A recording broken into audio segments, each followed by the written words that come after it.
Welcome to our next session, which is titled Joining Forces.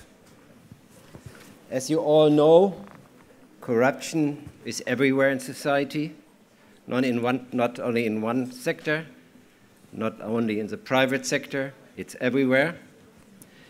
And the last session just showed you the link between an important issue of our time, poverty and corruption. Corruption, the lack of transparency, is a danger for development, and the other side, if there's no development, the danger of corruption. There are linkages in both directions. And it's only not development and poverty, it's everywhere, in all sectors, that you have this problem of corruption. That means it's a huge task. So what is logical is to join forces with others. And from the very beginning of TI in the 90s, when there were the discussions on the strategies, the question of cooperation was one field of discussions. Cooperation means, of course, on one hand, cooperation with other civil society organizations. It might be interesting to mention that Ian Martin, the then CEO of Amnesty International, took part in the launch of TI in May '93 in the Villa Borsig here in Berlin. So the cooperation with other CSOs was always very important, and the idea of transparency was never to compete against other organizations, but to find allies in the fight against corruption. A little bit more complicated is the question of cooperation with other partners. Where is the balance between confrontation and cooperation when you talk about the private sector? The same with governments, with international organizations. Is the answer still now the same as it was 20 years ago? I think this is an important question of our next hour here. I have three distinguished panelists. I would like to introduce them very shortly to you. The man in the middle, I think you all know. Peter Eigen, shall I introduce you? You all know him, but maybe a few sentences. Peter is a lawyer from his background, worked till '93 in the World Bank, started then the discussion on the anti-corruption movement, which then finally found the name Transparency International. He was the main mover behind it and was then for 12 years, I think, the chair, and is now the head of the advisory board of TI. After his time as the chair of Transparency, he was the founding chair of the EITI, the Extractive Industry Transparency Initiative. He has got several honors, medals, whatever, two times the Bundesverdienstkreuz. We are happy to have you here, Peter, for the first time today as a panelist. May I also introduce Akaash Maharaj, here to my right. He's Canadian. He's the head of the Global Organization of Parliamentarians Against Corruption. He has played an important role, or still plays an important role, in the Liberal Party in Canada. Besides that, he, and that I found very interesting, led the Canadian equestrial team at the Federation as CEO during the team's most successful Olympics, Paralympics, and World Equestrian Games of all times. He has been decorated twice in Canada's national honors for his work on peace in the Middle East and for his service to the integrity of Canadian international sports. So it seems like two careers at the same time. Welcome, Akaash. And finally, we have Kumi Naidoo from South Africa. He was active in South Africa in the fight against the apartheid regime, was arrested in '86, left the country in '89 and had then a career in Europe as a civil society activist. He worked, I'll give you the list, he worked for Civicus, for the Global Campaign of Climate Action, the Clinton Global Initiative, Amnesty International, and UNIFEM. And now, since 2009, he is the director, the CEO of Greenpeace. Altogether, we have 1 hour. We will start with 3 presentations of about 7 minutes. Peter first, elaborating on the concept of cooperation from the beginning to these days, and with also a look to the future. Then Akaash talking about GOPAC, parliamentarians as allies of Transparency International. What do you expect from TI? What can TI expect from you? Where are the challenges for the future? What can we do together? And then as the last, Kumi, representing one of the most prestigious CSOs, giving us his ideas about cooperation. And it's the 20th birthday, so at birthdays you always look back a little bit and to look into the future. So I asked also the 3 to have both elements in their presentations. After these presentations, we'll immediately turn to the audience and also to the audience here in the room, and then to the Twitter audience for hopefully another half an hour. So let's start. Peter, you are the first.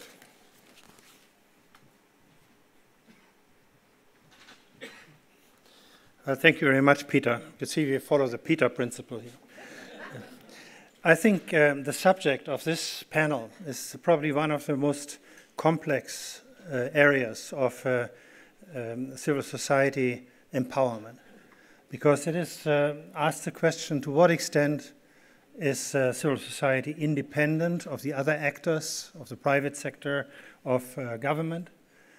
To what extent do they need their support? To what extent do they interact and form alliances with the government and with civil society and the private sector? Now, to start by making an assertion, I would say we have to develop what I call a magical triangle of interaction, a triangle where government, including the parliaments, including the political parties, participate, in which civil society participates, including professional organizations, the media, including faith-based organizations, including labor unions, whenever they are working outside the negotiations about tariffs, when they are part of the commercial sector, and the private sector in all their different forms. So this magical triangle, to calibrate this right, is extremely difficult. I feel from the experience we have made with Transparency International, we have been very careful to deal with this issue. We had to deal with it when we talked about financing, for instance, for Transparency International, not only for our global movement, but also for the individual chapters. For a long time, we said we have to leave it to our chapters, how to place themselves in their own societies. In America, for instance, many civil society organizations find it absolutely sinful to accept money from government. In a number of European countries, it is considered to be much more dangerous to accept funding from the private sector.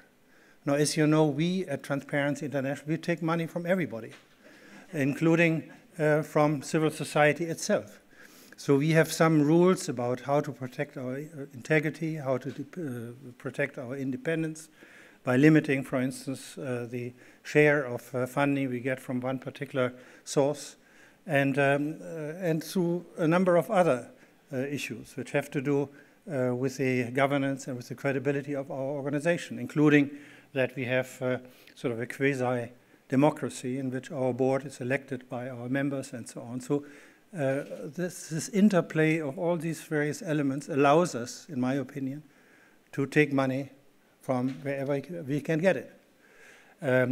We found for a while that some of our chapters were too rigid. We had some chapters who wouldn't accept any civil servants as members because they thought they would lose their perceived independence. We had some chapters who would not take any members of political parties. So it is an interplay of a number of elements which makes a civil society organization stand on its own feet. Now, at the very beginning, when we set up Transparency International in the Villa Borsig here, we got some very good advice from Ian Martin of Amnesty International. He said, if you investigate individual cases of corruption for publication, for shaming, you put your national chapters into tremendous danger. Therefore, at Amnesty International, he said, we have a rule that a chapter cannot analyze the problem in its own country because it's too dangerous for them. We wanted to have our national chapters to be responsible for the diagnosis of their problems and designing reforms and so on in their own countries. So we knew that we had to be very careful not to overdo the confrontation we would seek or which we would tolerate in our relationship in the individual countries. Therefore, this rather rigorous rule in the beginning, no investigation of individual cases for publication. We had a number of practical reasons for this. We knew we would be easily sued out of existence if we made a mistake, for instance, claiming that a certain company is corrupt and we cannot prove it. So out of these various considerations came our practice, which in the very beginning, in my opinion, was cautious, but we also took on partners for cooperation. I would call it today antagonistic cooperation, which shows out that this is a cooperation with limits. It's an interaction with other partners protecting their independence and protecting the perceived own independence. We went into bed with some other partners who eventually became embarrassing for us. I mean, I mentioned the case of Siemens. At the time, German non-governmental organizations blamed us. They said, how can you possibly allow them to join the German chapter as a corporate member? They are simply using you as a fig leaf. I always said a fig leaf is okay as long as it is transparent. But this was not accepted by these NGOs. They felt we were giving away our name, our credibility for just some money which we received as from these corporate members.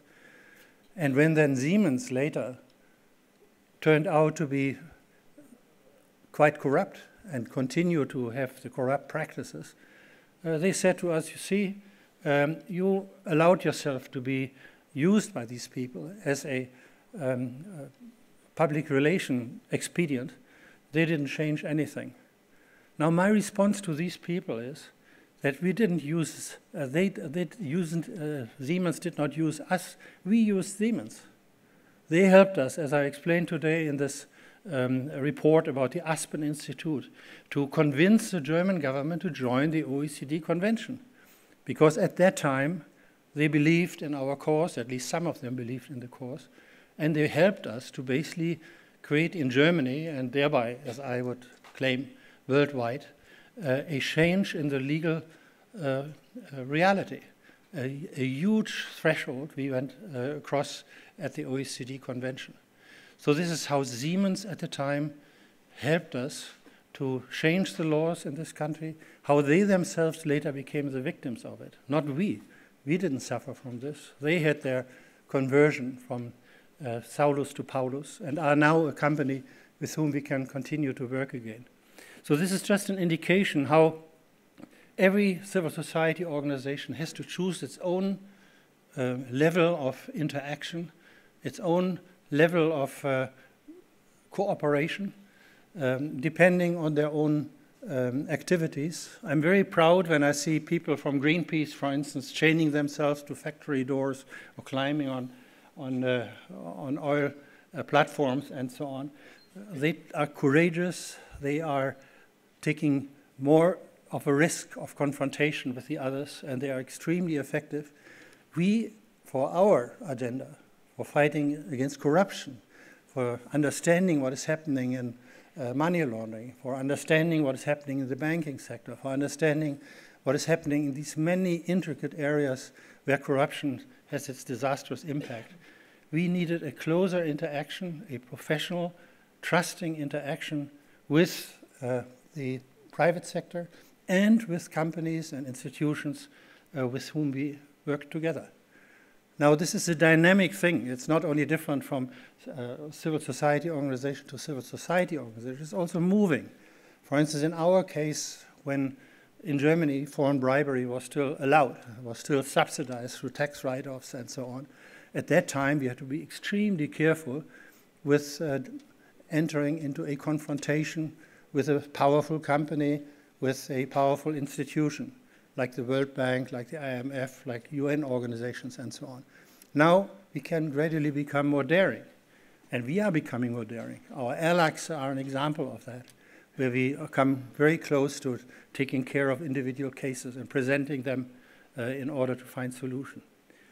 So now my conclusion is that this magical triangle of interaction for joint diagnosis of the problem, not only of corruption, but also of other areas of failing governance, but in particular of corruption in a given society, the joint diagnosis, the joint development of answers, of possible solutions, the joint implementation, the monitoring, all of this has to be done in cooperation, in antagonistic cooperation. I've seen this in the Extractive Industry Transparency Initiative, where we go one step further. We even bring these three actors, this magical triangle, inside the governance of EITI. I mean, my board in the last 6 years or so was composed of 20 people, 1/3 civil society, 1/3 government, 1/3 private sector. And of course, it makes it difficult to find an area of common interest. You have to be very cautious, very modest in terms of designing your agenda, and only gradually, after you build up mutual trust and interaction, you go further and become more and more daring. And I'm very, very happy how Claire Short, my successor, is doing this. I mean, EITI, in this magical triangle fashion, is moving now into tremendous areas of good governance of extractive industry sector. And I see this in many other areas. So my analysis is we need cooperation. We have to be careful that it is properly calibrated. We have to protect our independence, possibly through other tools than just the question of who is funding whom, who is meeting with whom, who is traveling with whom, who is accepting the support of whom. And this is an area of great art, which in my opinion, civil society organizations have to master if they want to play this incredibly positive role they can play in improving global governance. Thanks.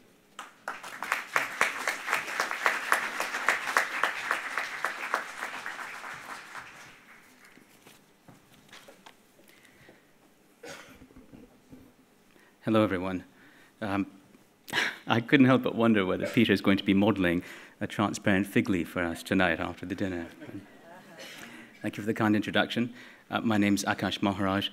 Of course, I should like to begin by congratulating Transparency International on its 20th anniversary, not so much for its longevity, but instead for how much it has achieved in so brief a period. As many people have said throughout the course of this day, 20 years ago, when Peter Eigen and his 9 stalwarts and fellow travelers founded Transparency International, speaking of corruption was often considered as unacceptable, or in some cases more unacceptable, than actually being corrupt.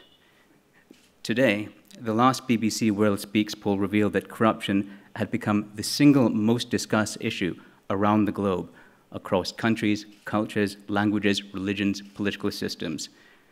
Corruption was once the evil that dared not speak its name. It is now the evil whose name is on the lips of virtually every person on the planet, That is a tremendous change in social attitudes across the world, and I believe that Transparency International has been one of the leading lights in bringing that about. So I congratulate you, and on behalf of the wider anti-corruption community, thank you for what you have done. They often say, though, that in politics, people only say thank you, not so much for what you have done in the past, but what they hope that you will do for them in the future. And we do look forward to great things in the coming years. Certainly, over the past 20 years, we have all won the argument against corruption. The challenge for the next 20 years will be to win the struggle against corruption. And I believe that we need to be clear, from as much as our community, broadly writ, has achieved over this period, we are at a truly perilous juncture in our journey. Right now, people across the world are outraged over corruption as never before.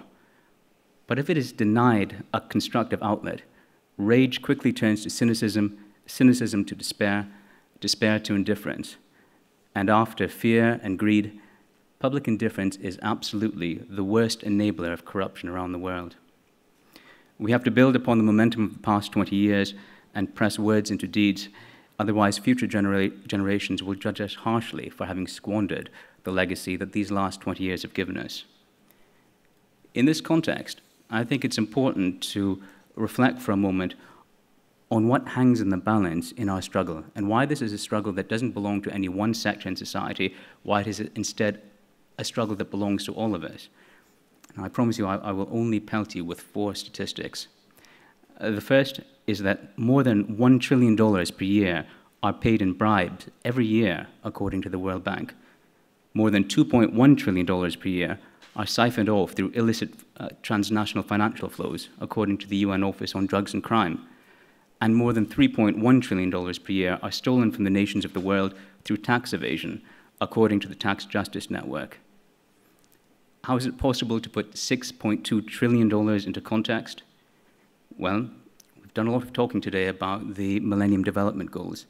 Some of those goals included eradicating extreme hunger and poverty, and establishing universal primary education, and reducing child mortality by 2/3, and reducing maternal mortality by 3/4, and halting the spread of HIV and malaria, and halving the proportion of people without access to clean water and sanitation, and promoting gender equality in schools and the workforce. And all of this, all of the objectives I've just listed, would cost less than $500 billion. In other words, what the world loses to corruption in a single year would be enough to end the worst forms of human misery and transform human civilization itself at least 12 times over. There is, in a very real way, a better world lying at our feet. There is a world that is out there that our ancestors could only have dreamed of. And it is a world that is being stolen from us every year by corruption. I think it's important for us to remember that we are not fighting for some abstract ideal of rectitude. We're fighting for the future of the human race itself. And for that reason, it is a fight that is too big for any one sector, any one group of people to wage, let alone win. It's a fight that we will only have a chance at if we all work together, civil society and government, corporations and parliamentarians. For our part, GOPAC, the Global Organization of Parliamentarians Against Corruption, which certainly, I think, wins the award for longest and most unwieldy name of any organization, we've staked out the ground on which we intend to fight. At our global conference earlier this year in the Philippines, our members from across the world unanimously mandated our organization to seek to establish grand corruption as a crime at international law, to enable international institutions and alliances to pursue, apprehend, prosecute, judge, and sentence those who are guilty. We believe that there are some forms of corruption that are so grave, whose effects on human life, human rights, and human welfare are so catastrophic that they should shock the conscience of the international community and mobilize the will of nations to act across borders. Too often, the perpetrators of grand corruption are able to evade domestic justice in direct proportion to the scale of their illicit wealth and power. As a result, the very worst perpetrators of corruption are usually the least likely to be called to account domestically. And in such cases, when domestic institutions are either unwilling or unable to act, we believe that the international community has a responsibility to step forward. Every year, corruption kills more people than war and famine combined. In its very worst incarnations, grand corruption is an affront and an assault against the common good of all mankind. It is more than an offense at law. In my view, it is a crime against humanity, and it must be treated as such. But we recognize as parliamentarians that this is not a fight that any of us is strong enough to win on our own. Parliamentarians are proud of their role as the watchdogs of democracy, and it is tragic that so many citizens of so many countries perceive their watchdogs as having muted their bark, muzzled their bite, and been neutered by the very powers they're meant to hold at bay. At the same time, CSOs and grassroots movements are the most directly accessible outlets for the popular will, and it is just as tragic that so many parliamentarians of so many nations perceive them to be unaccountable forces that threaten to trample representative democracy in their haste to press their agendas. One of Transparency International's greatest achievements over the past 20 years, and perhaps its most important contribution to the global movement against corruption in the next 20 years, has been its ability to bring everyone together, both the people and the people's representatives, both CSOs and corporations, because it is only when we act together that we have a fighting chance to achieve the victory over corruption that surely none of us will be able to reach alone. Thank you.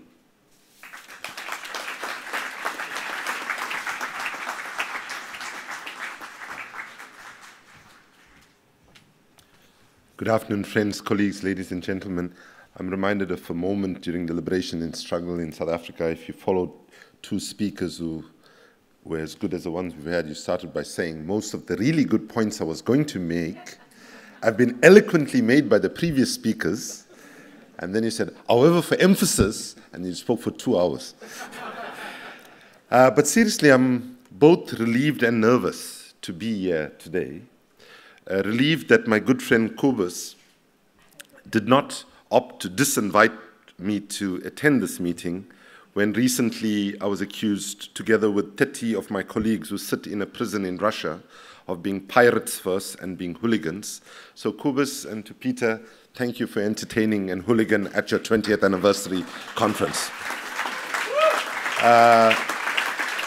So why I say relieved, because of all the international NGOs that have been around, Transparency International is the one that I've chosen to give most of my volunteer time to.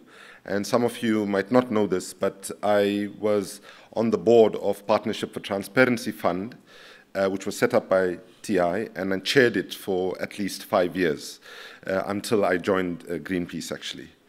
I'm nervous, though, for a different reason, and that is that I don't do too many speaking at conferences these days, because usually when I speak, I get this reaction, as I got recently in the United States, where a woman in the audience said to me, Mr. Naidoo, have you heard of Martin Luther King?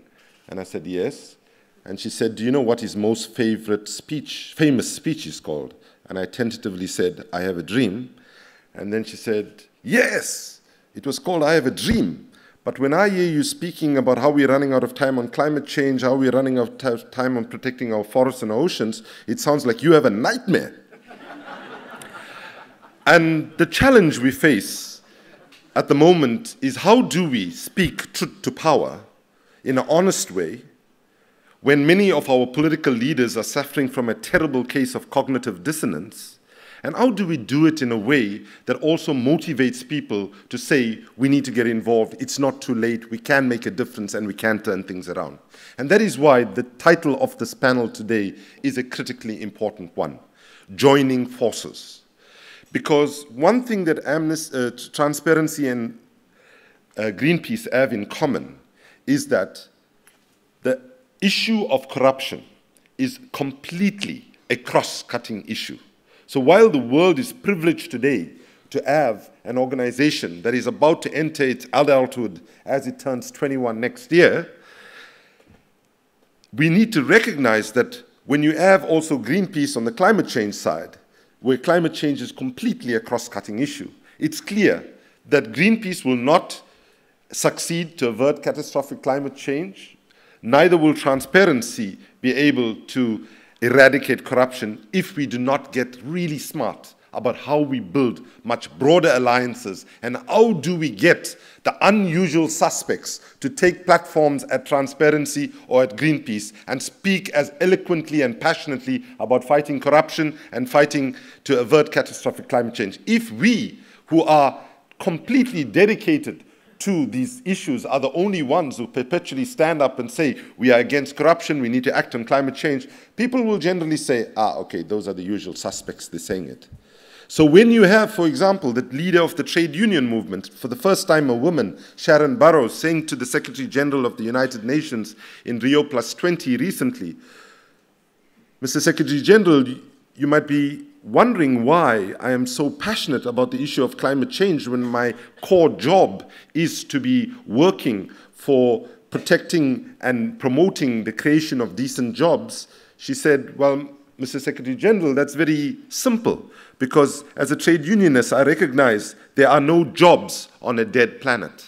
And let me say, there is no corruption or lack of corruption probably on a dead planet either. So that is why we are at a point now where we have to understand the moment where the world is. The world is facing what some have called a perfect storm. I called in a book last year or the year before a boiling point. Essentially what we are seeing, in a very short space of time, we have seen a convergence of a financial crisis, an ongoing poverty crisis, a climate crisis, an environmental crisis in broader sense, where our oceans could collapse in less than 40 years if we do not address the problem of overfishing, dumping of toxic and ocean acidification because of excess carbon. So when we have all of these issues coming together, now is the time for humanity to ask the question, as Paul Polman reminded us of the Albert Einstein quotation, to give another spin on a different variant of it, if you do what you've always done, you will get what you always got. And we have to begin now to ask ourselves whether, in fact, as Einstein once put it, if you're trying to fix a big problem or a big challenge, you should not use the same thinking, logics, and frameworks that got you in the problem in the first place. And that's where we are at a point now where we have to answer the question of, do we respond to the multiple challenges that humanity faces in the silos and boxes that we have done in the past, or do we draw on what the women's movement taught us decades ago and which we've ignored, which is we need to have a sense of intersectionality in the way we address the challenges that humanity faces. And I would say why we need to join forces urgently now is to ensure that we are able to explain to ourselves and explain to ordinary people, not just the policymakers, explain to ordinary people how does environment, job creation, poverty, peace, and so on connect with each other. Just to make the point, and to shock some of my friends who know me for longer in the audience with the sentence that I'm about to start with, I strongly support the CIA and the Pentagon. Some of you might be shocked if you know me well and my background, because I've been monitored by them for a long time since anti-apartheid activists. I strongly support them when they said in 2003 that the biggest future threat to peace, security, and stability will not come from terrorism, will not come from conventional threats that we've known in the past, but will come from the impacts of climate change. And we are seeing that on my continent, like the situation in Darfur, that will be eventually understood, hopefully sooner rather than later, as the first massive resource war brought around by climate impacts. So when we have this, we have to become creative now about how do we find the right balance between focusing on our core issue, such as corruption, but working out where the intersectionalities are with other movements so that they come towards us, so they stand up with the anti-corruption movement when it's necessary, and when the anti-corruption movement stands up with others when it's necessary. So let me just say that one of the key challenges for transparency, as it thinks about locating itself, about joining forces with others, is the issue of how does how do we deal with this issue of what I could call small-scale versus large-scale corruption? And I'm about to say some controversial things. I met Kobus during the lunch break. He said, you know what, liven things up and say something controversial, so blame him if I offend anybody. So the first thing is, you know, what do I mean by small-scale and large-scale? In many of our countries, when you get stopped by a police officer, you know, for some traffic violation, you are given a choice between paying a couple of dollars and not getting a ticket, or paying a ticket. And that is corruption. It's bad. It shouldn't happen, right? But that's small-scale corruption. That police officer who's benefited, that money circulates within the country. But let's be clear about it. It's bad. I'm not justifying it. But that has a particular sense of impact within that society. But the biggest story around corruption is the large-scale corruption. And the large-scale corruption happens in a lot of areas where transparency and Greenpeace overlap. Because as Peter's leadership of the extractive transparency initiative, extractive industries transparency initiative shows, that some of the biggest corruption we face is in the extractive industries, right? And some of the biggest corruption we face is in the whole area of systemic corruption. So let's be very clear. And as an African, I want to say this. I've lived in a world as a young person who as often was sort of almost pushed to believe that, hey, by the way, you folks in Africa, you have a particular sort of genetic disposition towards corruption, right? It's almost as if it's in your DNA, right? But let's be very clear. The big-scale corruption in Africa and any other part of the developing world will be absolutely impossible without the collusion, the participation, the connivance, the collaboration of powerful Western governments and powerful Western corporations. And unless we begin to address some of that systemic issue as Transparency International moves in its 21 years, we do not actually make the impact that we need. And that brings us to a more difficult issue. And I think I'm a big fan of transparency. And I think the way transparency has gone about how it's built itself over the 20 years is absolutely right. But I want to say also, how it chooses to move forward in the next 20 years is a big challenge. And one of the challenges I'm appealing to transparency today to consider is this very difficult issue. We all say in the anti-corruption movement that we must respect the rule of law. We say the rule of law is critical. But what do we do?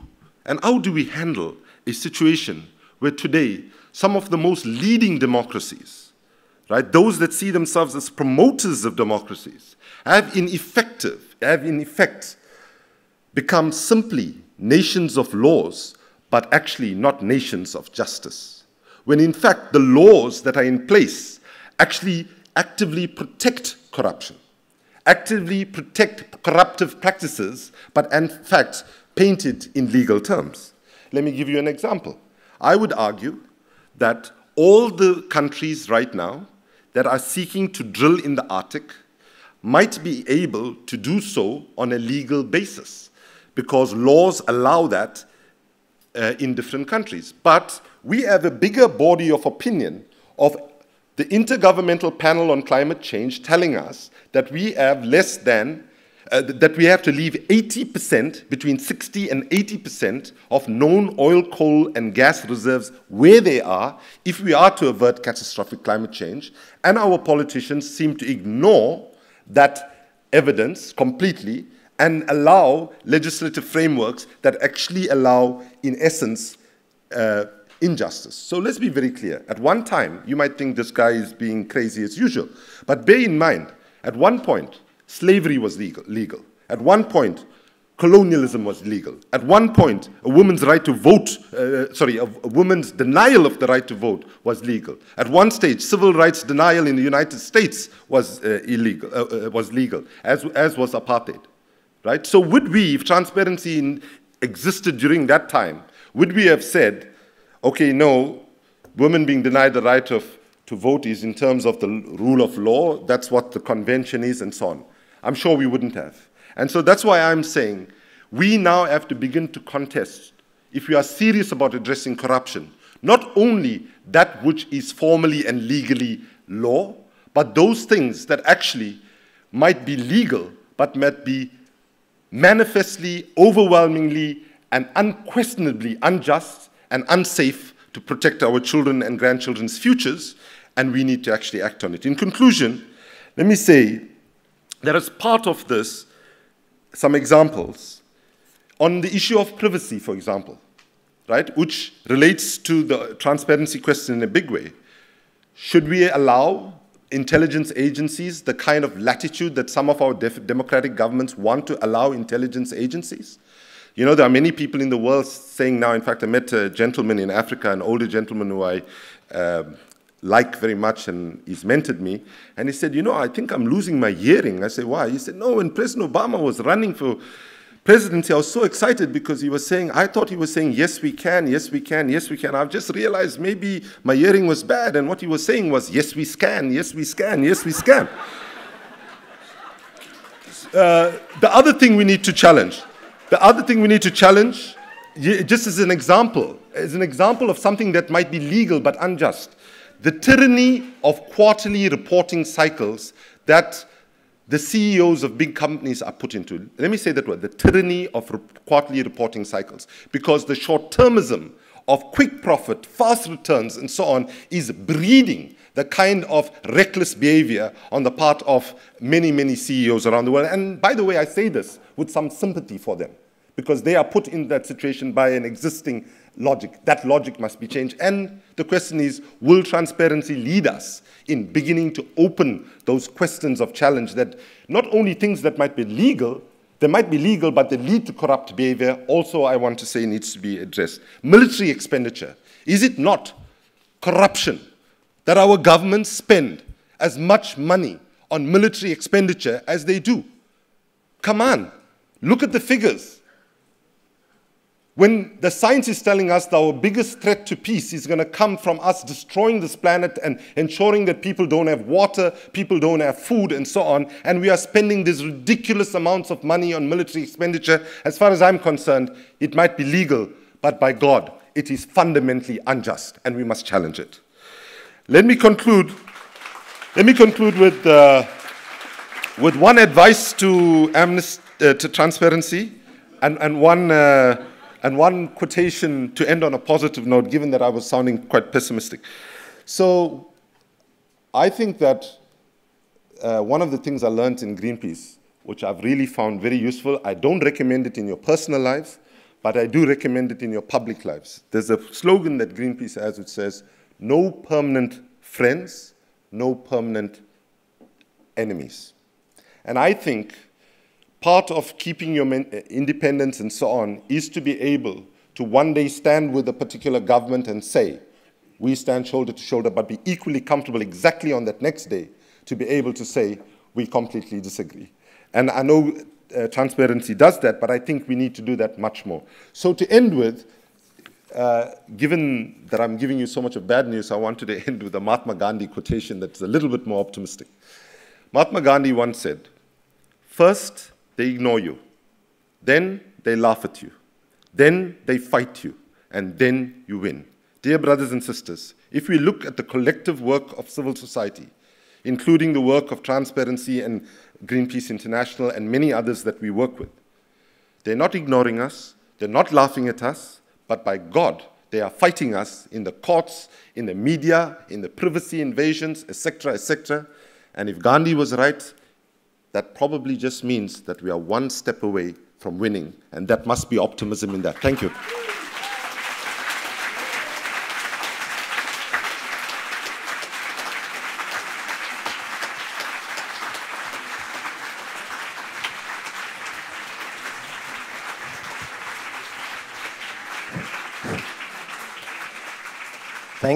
Thank you, the three of you, for these very different presentations. I don't want to comment each of the presentations. Thank you very much. And my only comment will be there's a lot of food for discussion. And now therefore I will immediately ask the panel. I would like to take 4 questions from the panel. please start with your name, and also, if possible, tell us whom you want to answer the question. And then after these 4 questions, I would ask Natalie to read 4 questions which came by Twitter. So let's start. Yes, Shirley, that's the first one. And, well, then second one. Shirley Van Buren, TI Germany. And in this case, I would like to point out I'm also a member of OECD Watch, where I represent the TI, and that's a network of 90 NGOs worldwide. My question is mainly to Peter, but I'd be happy to hear the answer from others as well. Peter Eigen, you pointed out that our cooperation, our coalition with certain parties are not static, and they cannot be static. The example was Siemens. Sometimes it's good and very useful, and sometimes it's at least problematic, even if you said it was not a negative effect on us, but a negative on Siemens. I hope you will agree that it wasn't without its problems. So I would like to address the question about companies who refuse to support the development of standards, and they will only operate or accept standards on a voluntary basis. The biggest organizations of this sort relevant for us is the Global Compact, which we are proud to be a member of. But has not a point come where we cannot tolerate that business takes the stance that we're happy to have good standards. We all agree that we should have them, but we will only do it on a voluntary basis. Now, this is not a plea for legalizing everything. I know the limits of legal standards and of laws. The minute you have laws, it's out of the hands, basically, of NGOs, and the Justice Departments are in charge. But I am for standards when it comes to corporate responsibility. I would have liked to pose this question also to Paul, but I was too late in raising my hand. So I'm posing it to you. Should we not re-examine our cooperation and our coalition with companies, most of them, who are refusing to accept standards? And if they accept standards because they cannot avoid them, because they are standards of international organizations like OECD, they at the very least make sure that there is no monitoring. I think this is not a way forward, and I wonder what we can do about it to change that. Thank you. Thank you, Charlie. Kumi has to leave to the airport. So one question directed to Kumi, a short question. There's one at the back, yes, there.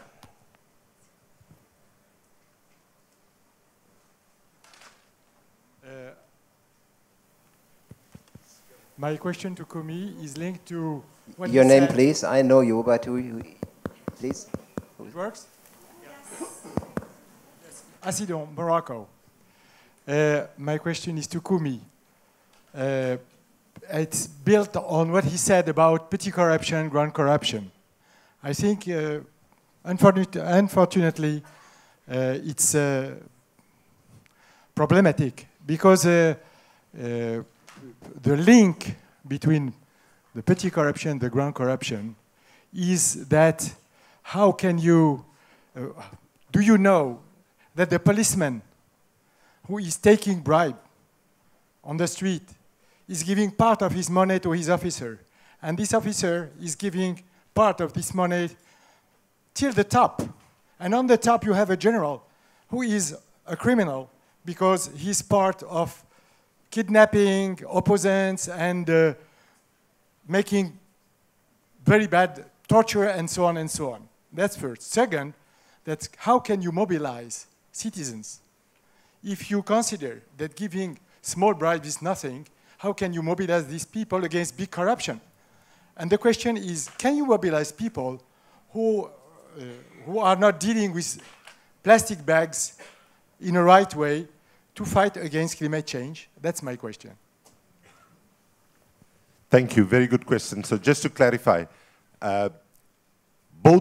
all kinds of corruption needs to be fought as hard as we can.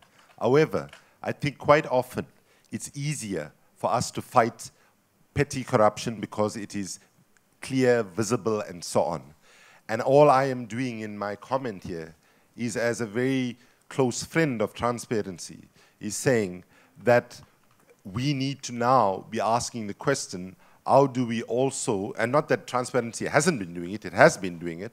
I'm saying, how do we also ensure that we are willing to address now some of the more intractable questions, issues of such as the link between rule of law and corruption and so on. And I think that transparency has got a track record now of 20 years of building global consciousness, and a track record of achievement of concrete things in many places in the world. And with that achievement behind us now, I think this is the right time to actually assertively look at the big systemic structural change questions that actually enables petty corruption in the first place to actually happen.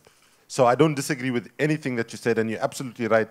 For the journey for the individual citizen to become an activist around corruption will start around immediate things that they witness in their lives, and I fully agree with it. It's a question is, do we plan a journey for those citizens that goes way beyond the petty corruption only?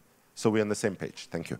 I'm so sorry I have to head to Ethiopia for an African governance meeting around corruption. So it seems like I'm in the same team, even though I have to run. And once again, happy 20th anniversary to Transparency International. Thank you.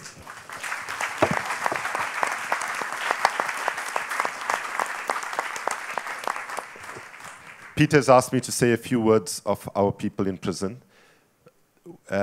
Our activists engaged in a peaceful protest 52 days ago. It was exactly the same protest that I participated at the same rig with the same ship last year. Last year, the Coast Guard was there. They monitored us. They saw that we were peaceful, that we did not constitute a threat to property or person. And even though Gazprom forced them and berated them to intervene, they didn't. This year, we were planning exactly the same action.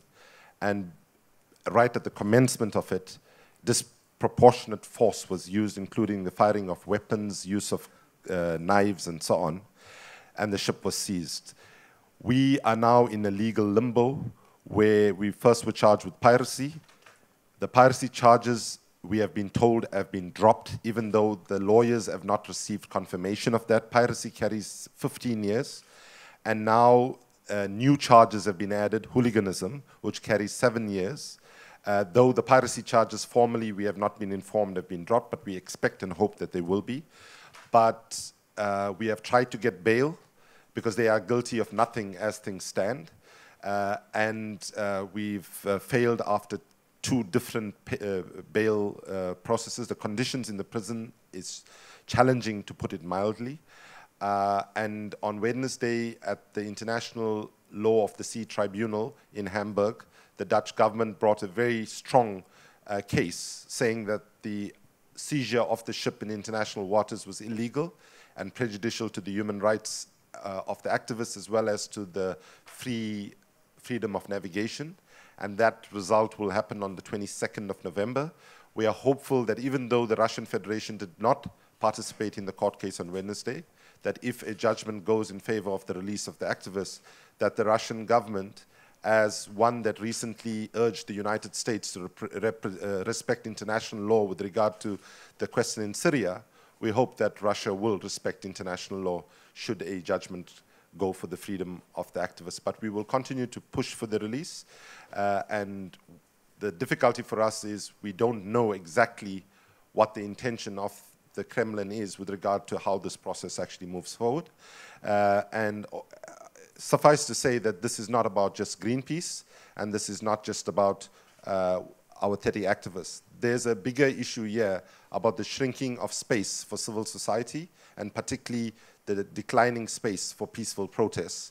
And I would urge you to see this not simply as an attack on Greenpeace, but an attack on the right to peaceful protests. And I will conclude by saying that it is very easy for us to, in how we talk about this, to actually almost talk about it in a way that we attack Russia disproportionately. You might be surprised to say that I'm rising up here for the defense of Russia on one point. Let's be very clear. The reason why President Mugabe has been able to get away with what he has been able to in Zimbabwe, various other anti-democratic leaders have been able to, is because some of the so-called democracies of the world, in the name of the so-called war on terror, have actually engaged in racial and religious profiling, detention without trial, invasion of privacy, torture, and so on. And now, in our fight in Russia, let me say that it's very important that those countries that claim to be democracies ensure that they stand true to the values of democracy, because the real test of democracy is not whether you not engage in acts of detention without trial and human rights violations and all is going well. The real test of democracy is whether you can stand true to those values of not detaining people without trial, not engaging in racial and religious profiling, not invading people's privacy when there are challenges, as September 11th and the tragedy that constituted a massive challenge. So we ask for your solidarity. Please support our activists. And when you apportion blame, also recognize that it's the conduct of all our countries in the world to a lesser or greater extent that allows one or other government to believe they can behave with impunity in restricting people of the right to peacefully protest. Thank you very much. I don't know whether I speak in the name of all of you. I would suggest that we rise for 1 minute, Kumi, to express for 1 minute of silence our sympathy and our support.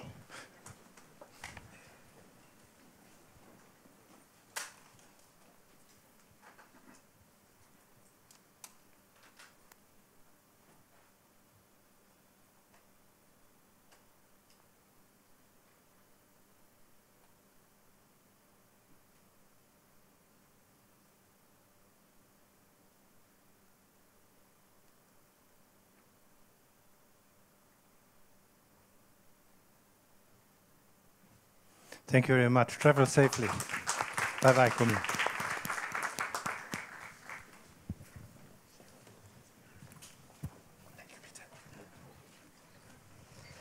So that's a little bit difficult to come back to our topic now. This passionate plea and the information about these courageous activists. And it might be that we come back to that during the next 2 days. But now back to our topic. One question to Peter by Shirley. I would like to take one only from the floor and then go to Twitter. One more question from the floor. Yes? Valiamuna from Sri Lanka. I thought this is the right moment to ask the question from Gopak, our colleague there, particularly where Kumi stopped.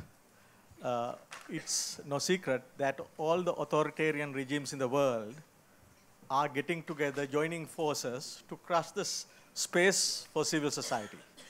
And it happens generally in 2 to 3 ways. One is by legislation. The second one is by blocking all space in administrative actions within the states. Thirdly, by blocking internationally. They are together, they are blocking internationally the events and participations of international events, including UN events. So what can the GOPAC, through its members, do to prevent that? Is there anything possible? Should we not sit down and talk about it very seriously? Thank you. Okay, fine, thank you. Please, the answer is not too long, because then we will immediately turn to Twitter. Peter. The request, or the answer to your question, Shirley.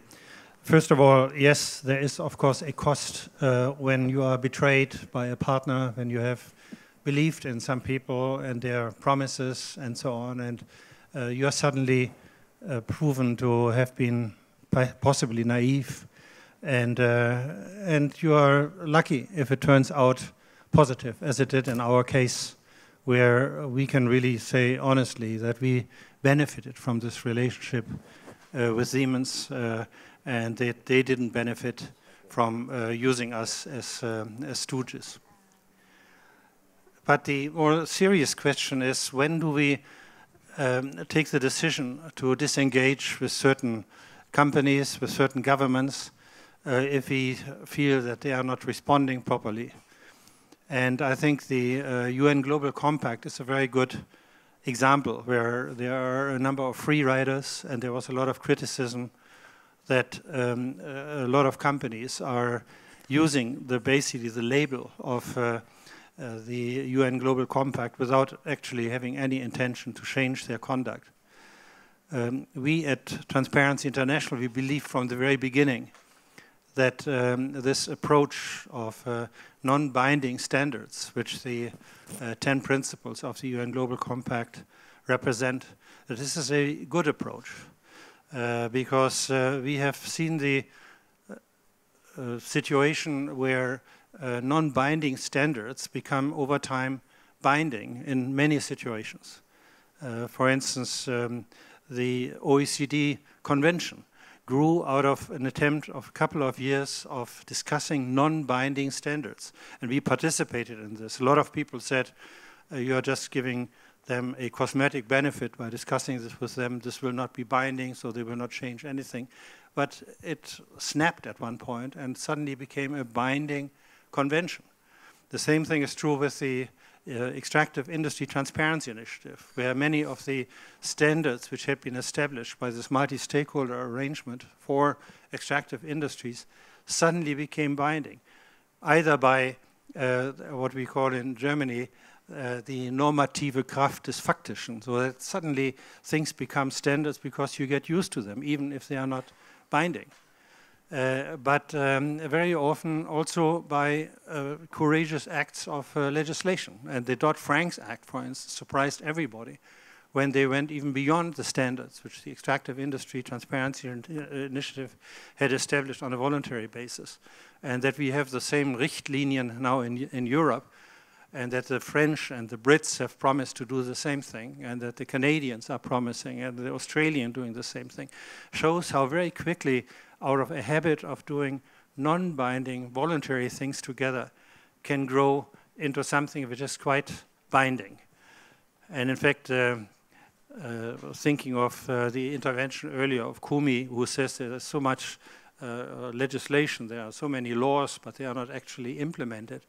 This is very often this sort of binding force of legislation is less real than the non-binding codes and conducts which result from peer pressure, for instance, among competitors, among different sections of society. So I'm a great believer in voluntary codes, but you are absolutely right. There may be a time when you have to say this in this organization, in this bank, and this international development organization, there's absolutely no intention to change. And they are just trying to gain time. They are just using us as a opaque pig leaf. Then we, of course, have to at one point call it a day and stop. And this is what we at Transparency International have done in quite a number of cases where we have seen that companies only wanted to snuggle up with us because they thought they could benefit from being part of our family.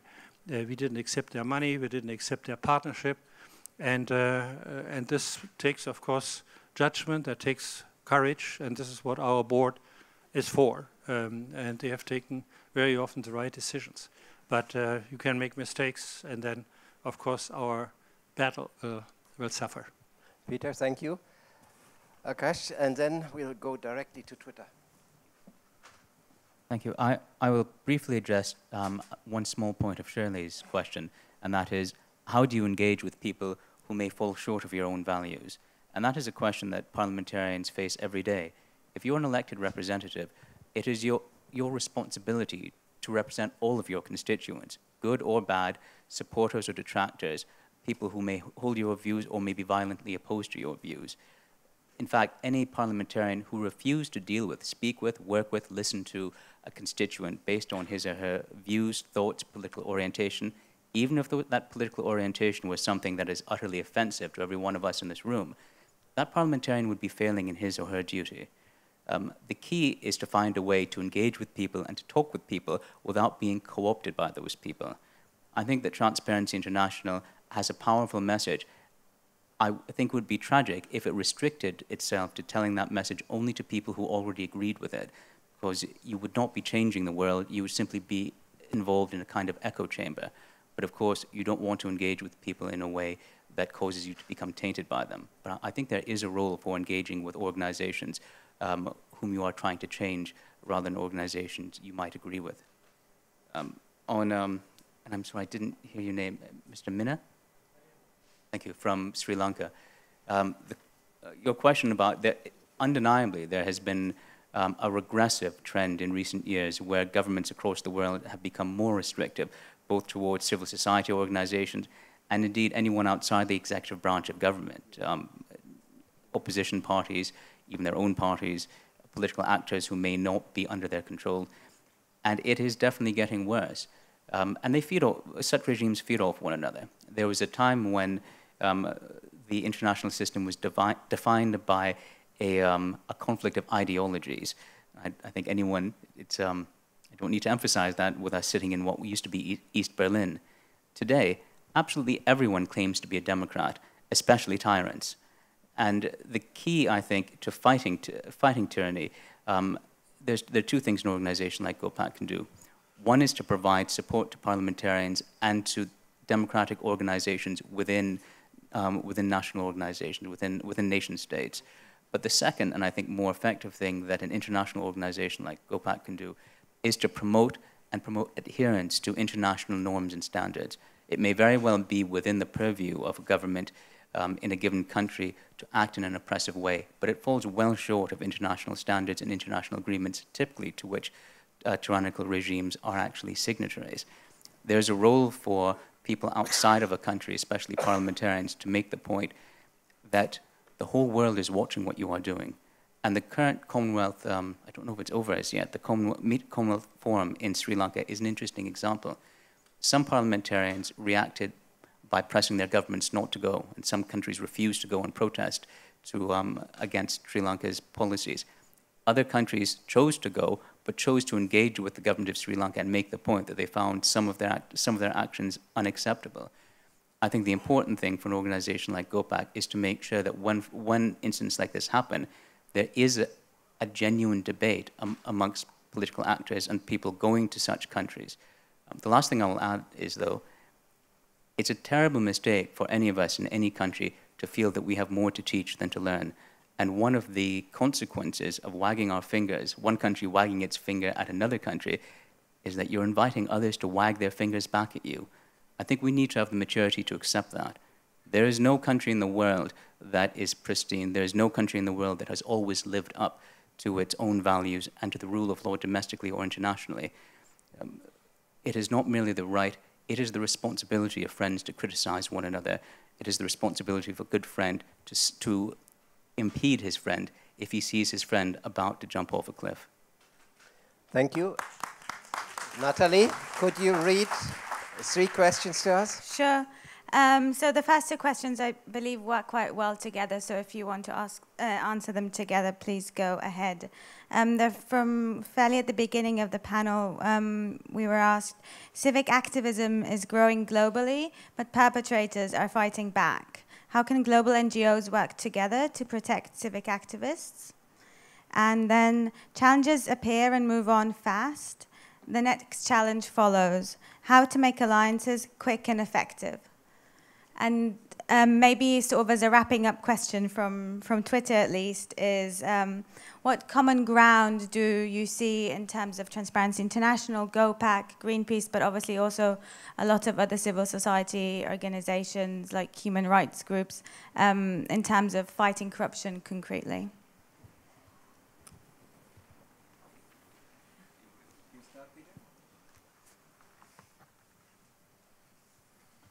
Well, the question of protection of activists is becoming very serious, because the more effective activists are, the more the establishment in given countries and given political systems react violently against this. We, in the beginning, we always said we have very little danger, we have very little to lose, because we are talking about integrity systems, we are not talking about individual corrupt politicians and leaders of organized crime and so on, and therefore for a long time we felt relatively safe.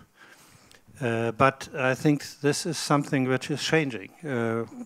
And unfortunately, we see that some countries take important decisions, as Kumi also indicated in the case of Russia, where rather restrictive legislation is passed to make sure that, in particular, advocacy, civil society organizations are cut off from international support.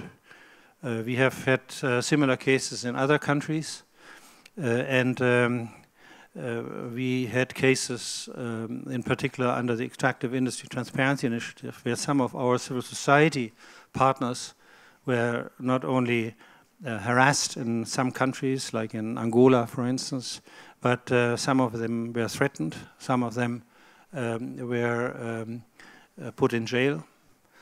I remember one case where one of our members who came home to the Democratic Republic of Congo, no, to the Republic of Congo, to Brazzaville, he was put in jail because he had been on our conference and had on that conference indicated that in case of his home country there was some corruption and one had to do something about it.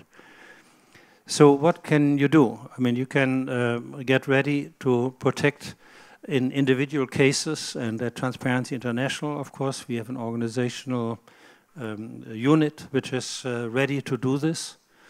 At EITI, we had the same thing. What we need is a very rapid reaction capacity to get involved formally or informally.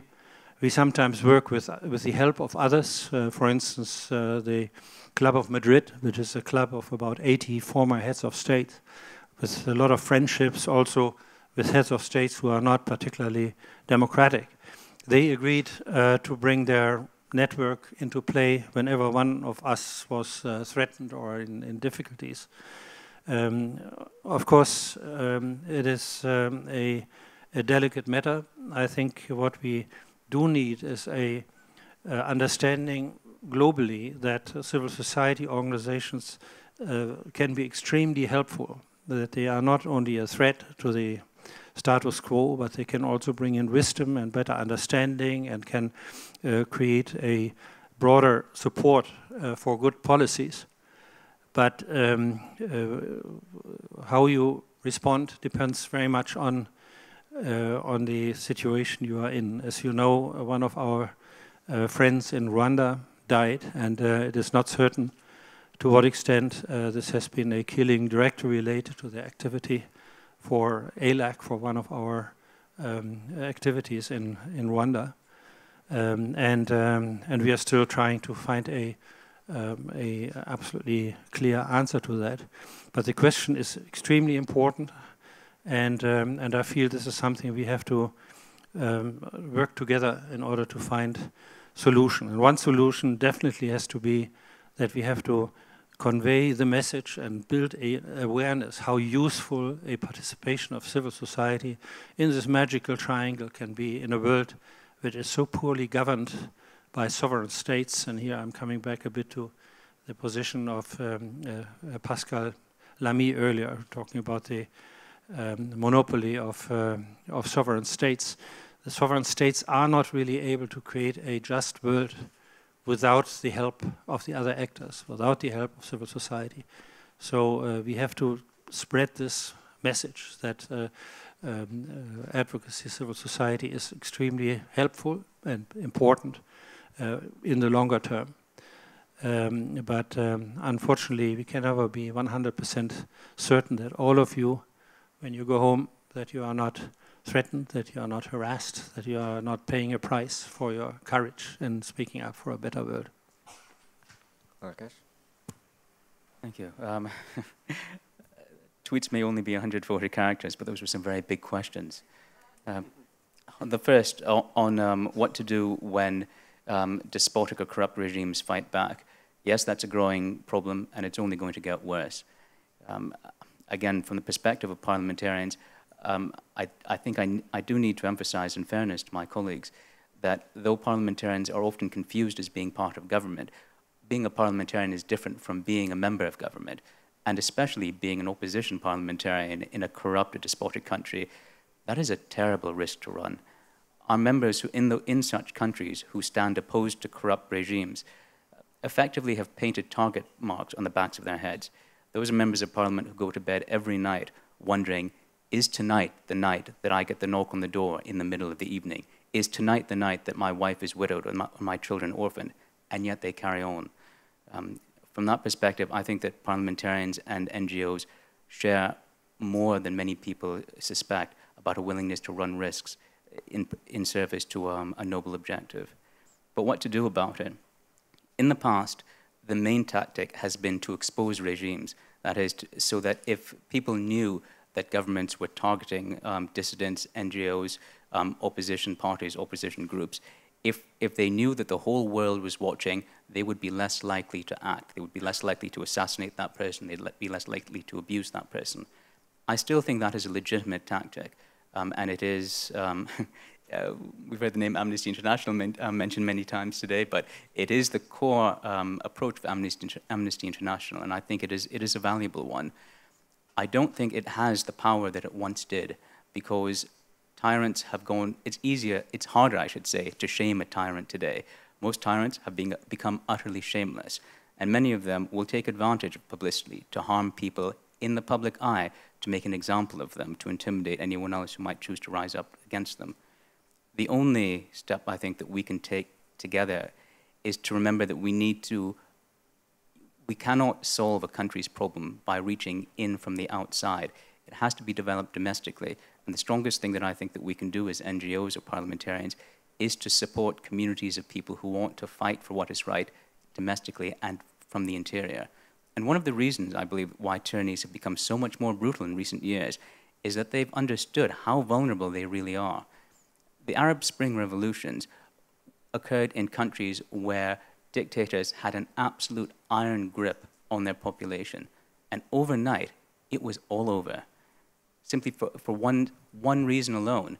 No matter how strong a dictator is, no matter how big his armies are, no one dictator can stand up to an entire country that has decided it has had enough. And every dictator knows that.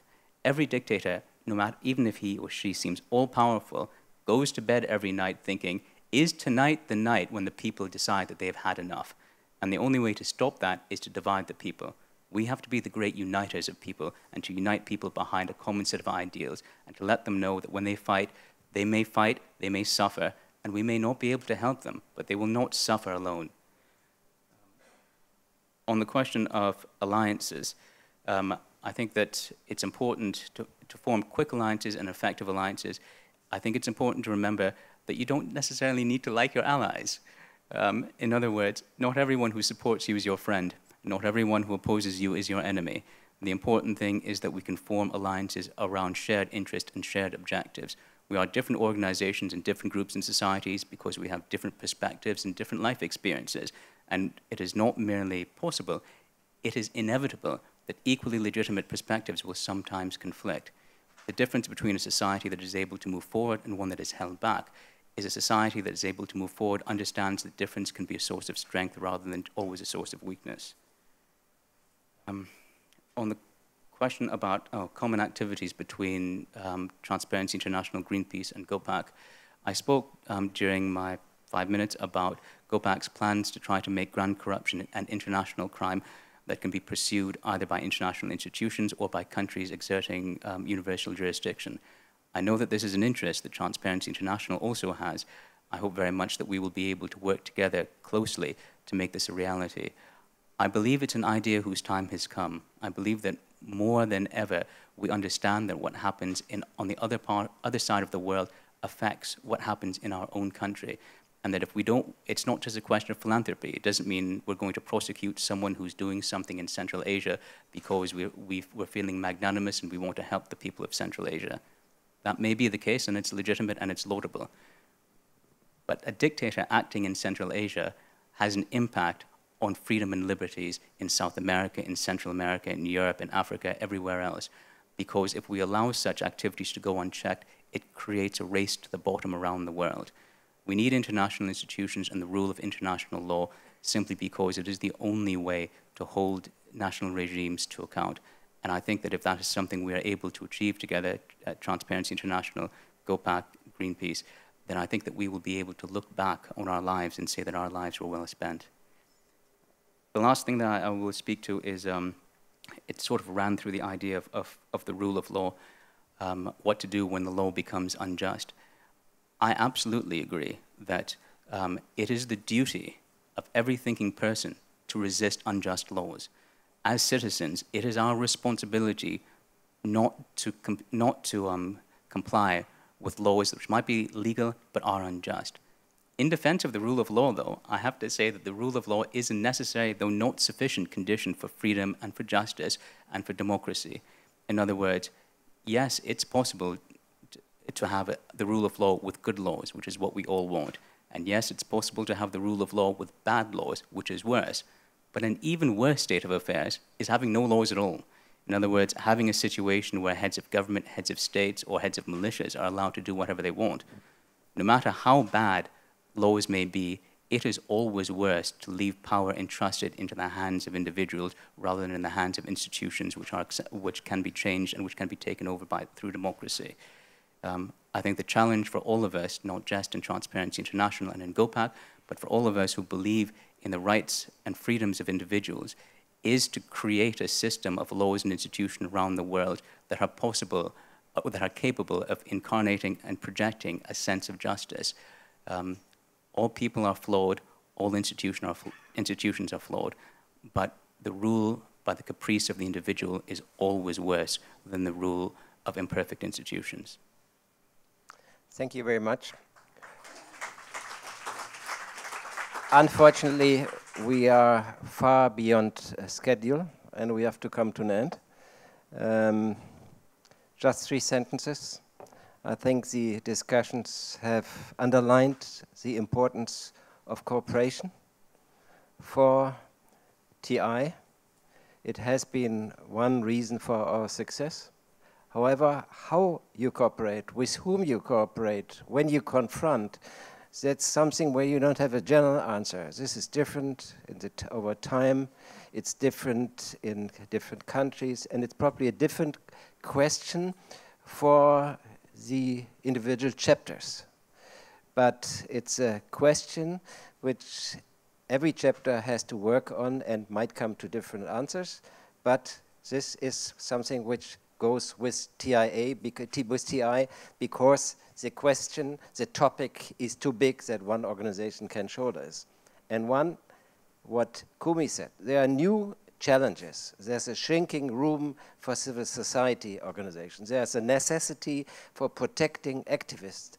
And this might be that we need new forms of cooperation between civil society organizations. Thank you.